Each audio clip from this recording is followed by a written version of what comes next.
All right, guys, we talked offense with Robert Meacham. Let's jump on the defensive side of the ball. And the guy joining me now made the game-changing play, the sack on Cam Newton, and the fumble, of course, is Junior Galette. Let's talk about that play first, because the Saints had a few turnovers. The Panthers couldn't capitalize, but your turnover led to the first touchdown of the game. We knew that coming into the game.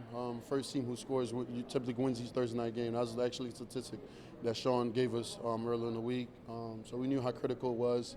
That, I guess our offense was struggling early on, but we knew we had to help them out and play as a team. And Cam Jordan did a terrific job on that other side, pushing his tackle into the quarterback, and I told him I had to get high. And we just played together, and it worked exactly how we spoke in practice, and we just did exactly what we did in practice in the game today. Talk about that play. Obviously, it ignited the offense. What did that do for the defense?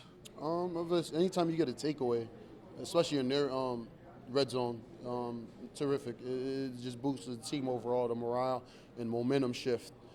Kills their team. So anytime you take the ball away, period, anywhere in the field, but emphasis on their red zone, and it just ignited the whole fire.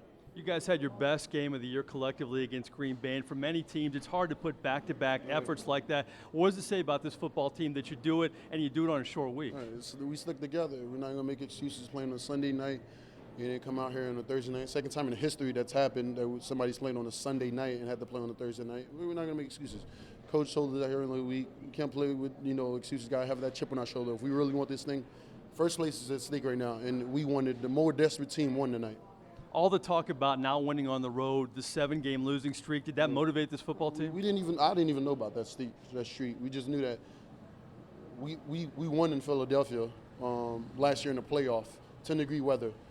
Very good team, and the 3 games we lost this year at road it could have went either way. Atlanta, fumble, it could have went either way. So we didn't have our heads down and point fingers. We just stuck together, the team collectively, and just came together and made it happen. Junior, talk about this defense. You struggled a bit early on, but boy, you've come on lately. Can you point to any reason why you've had the turnaround? Exactly what I said. Curtis and I are captains. Brought the team together and said, "Hey, this thing's gonna get turned around."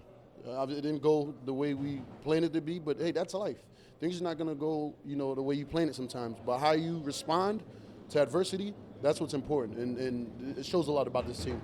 Final question. You go back home 3 straight games. You're in first in the NFC South. After all you've been through, is this football team stronger mentally because of it? Of course. I mean, like I said, anytime you have those, we lost 3 games by combined 6 points. I don't know what it is.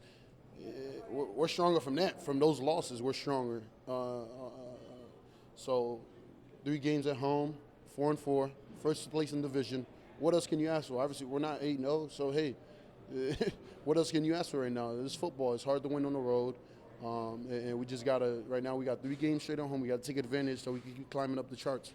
All right, listen, as always, appreciate your time. Enjoy that ride home. Thanks. God bless. All right, Junior Galette, 2 sacks tonight, guys, leads the team with 6. And you look at last week's game, David Hawthorne had that big pick, really turned the Packers game around. Of course, his sack and forced fumble turned this game around. The Saints took the lead, and they would never trail the rest of the way. We'll have Drew Brees coming up and hopefully a few more Saints outside the locker room here in Charlotte.